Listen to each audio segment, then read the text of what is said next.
It's my third year living with ALS, and my 11th day since losing the ability to speak completely. My wife, Renee Sutton, burst into my hospital room with a lawyer and a notary in tow, gripping a so-called expert report that concludes all of my symptoms can be faked. She throws it onto my bed. "Miles, you're really a hell of an actor," she says.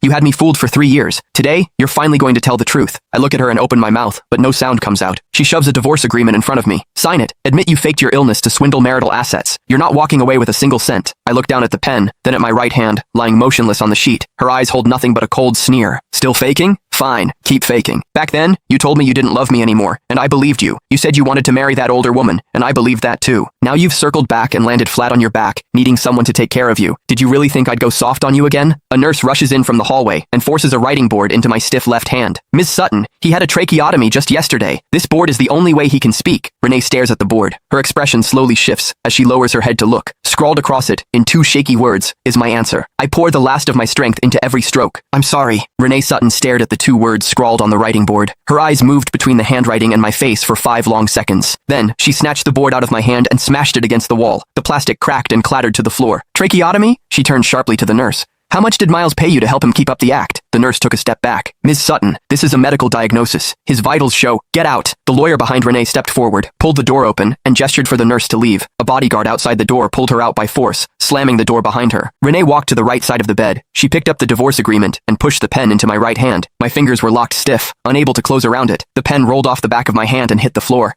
"Your hand's broken too, is it?" She flipped the agreement to the last page and pressed it flat against my wrist. "Fine, don't sign it. Press your thumbprint instead." The lawyer handed her an ink pad. Renee grabbed my wrist without hesitation, pressed my thumb into the ink, and pushed it hard onto the signature line. "The asset breakdown is in the attachment. Someone will come for the house under your name tomorrow. As for the $3 million you transferred to that old woman, I'll get it back through the courts." She let go, and my hand dropped onto the sheet. She pulled out a handkerchief and wiped her fingers clean with obvious disgust, then turned toward the door. Just as it opened, she paused with her back to the bed. "I'll have someone arrange your transfer tomorrow. I'm not letting my money cover a private hospital you don't deserve." The door closed, and the room fell silent, except for the rhythmic sound of the ventilator. Oxygen moved through the tube in my throat, and the ink clung to my thumb, slowly drying at the edges. Half an hour later, 2 care workers walked into the room without carrying any medical equipment. One of the care workers walked to the head of the bed and unplugged the humidifier from the nightstand. "Ms. Sutton's orders. Care services end at noon today." The doctor set a notice down by my pillow. "Mr. Bennett, your family just filed the paperwork to cut off your medication over unpaid bills." He looked at my face and let out a heavy sigh. The next morning at 9 a.m., the door to my room swung open. Renee walked in, followed by Julian Cross, dressed in a black suit and carrying a file folder. Julian walked up to the bed, his eyes moving over the bruises on the back of my hand, then over the ventilator connection at my throat. "Renee, Miles really does look weak," Julian said softly. Renee pulled over a chair, sat down, and crossed her legs. "He once played a corpse in a theater production and held his breath for minutes. A prop like that is nothing to him."